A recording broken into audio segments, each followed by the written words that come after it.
Hi friends, welcome to my channel. வெண்பொங்கல் நல்ல டேஸ்ட்டாக நல்ல சாஃப்டாக இருக்கிறதுக்கு இந்த மாதிரி செஞ்சு பாருங்கள். வீடியோ பார்க்குறதுக்கு முன்னாடி நம்ம சேனலை சப்ஸ்கிரைப் பண்ணுங்கள், பெல் பட்டனையும் கிளிக் பண்ணிவிடுங்க. ஹாய் ஃப்ரெண்ட்ஸ், வெண்பொங்கல் சூடு ஆறினாலும் நல்ல சாஃப்டாக இந்த மாதிரி செஞ்சு பாருங்கள்.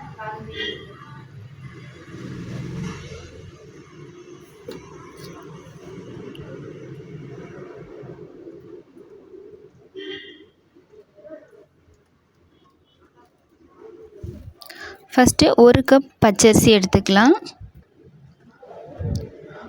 3/4 கப் பாசி பருப்பு எடுத்துக்கலாம்.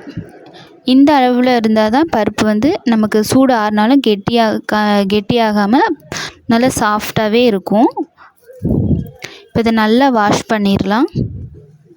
நம்ம பாசிப்பருப்பு அதிகமாக எடுத்தாலும் நமக்கு சூடு ஆறும்போது பொங்கல் கெட்டியாயிடும்.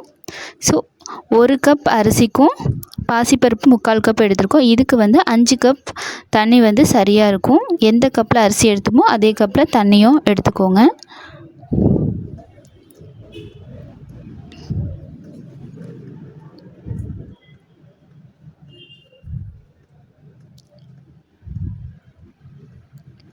இப்போ ஒரு 1/4 டீஸ்பூன் அளவு பெருங்காயத்தூள் சேர்த்துக்கலாம். தேவையான அளவு உப்பு, 1 டீஸ்பூன் நெய் சேர்த்துக்கலாம். நம்ம நெய் சேர்த்து வேக வைக்கும்போது பார்த்திங்கன்னா டேஸ்ட்டும் நல்லாயிருக்கும், நல்ல மணமாகவும் இருக்கும், நல்ல சாஃப்டாகவும் இருக்கும். இப்போ இதை மூடி போட்டுட்டு 4 விசில் வச்சு எடுத்துடலாம். இப்போ 4 விசில் வந்ததுக்கப்புறம் அது சூடு ஆறட்டும். ப்ரெஷர் தானாக ரிலீஸ் ஆனதுக்கப்புறம் குக்கரை ஓப்பன் பண்ணால் போதும். இப்போ ஒரு தாளிப்பு எடுத்துடலாம். 2 டீஸ்பூன் நல்லெண்ணெய், 2 டீஸ்பூன் நெய், இது நல்லா காஞ்சதுக்கப்புறமா 1 டீஸ்பூன் கடுகு, 1 டீஸ்பூன் சின்ன சீரகம், 1/2 டீஸ்பூன் மிளகு, தேவையான அளவு முந்திரி பருப்பு, காரத்துக்கு தகுந்த மாதிரி வரமிளகாய், 1 டீஸ்பூன் இஞ்சி,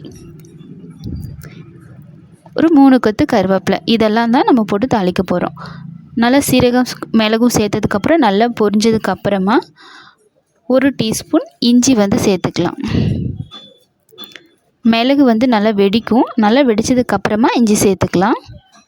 இஞ்சி சேர்த்துட்டு வரமிளகாவும் சேர்த்துட்டு லைட்டாக ரோஸ்ட் ஆகட்டும். அதுக்கப்புறமா கருவேப்பிலை, நம்ம கடைசியாக முந்திரி பருப்பு சேர்த்துக்கலாம்.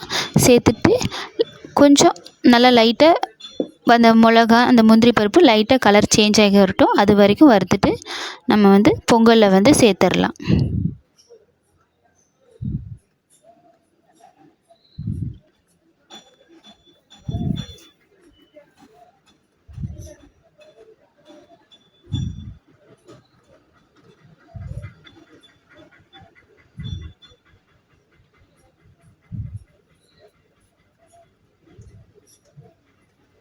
இப்போ இந்த அளவுக்கு நல்லா ரோஸ்ட் ஆனால் போதும்.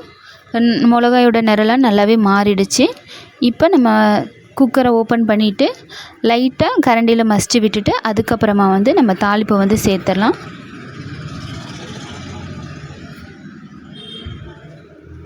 சேர்த்துட்டு இப்போ நல்லா மிக்ஸ் பண்ணி விட்டுறலாம். அவ்வளோதான் ஃப்ரெண்ட்ஸ், நல்ல சுவையான வெண்பொங்கல் ரெடி. பாருங்கள் எந்த அளவுக்கு நல்லா சாஃப்டாக இருக்குன்னு. அதே நேரத்தில் டேஸ்ட்டும் ரொம்ப சூப்பராக இருக்கும். இது தேங்காய் சட்னியோடு சாப்பிடும்போது ரொம்ப ரொம்ப சூப்பராக இருக்கும். ஸோ நீங்களும் ட்ரை பண்ணி பார்த்துட்டு எப்படி இருக்குது அப்படிங்கிறத கமெண்ட் பண்ணுங்கள். வீடியோ பிடிச்சிருந்தால் லைக் பண்ணுங்கள், ஷேர் பண்ணுங்கள், மறக்காமல் நம்ம சேனலை சப்ஸ்கிரைப் பண்ணுங்கள் ஃப்ரெண்ட்ஸ். தேங்க்யூ ஃபார் வாட்சிங்.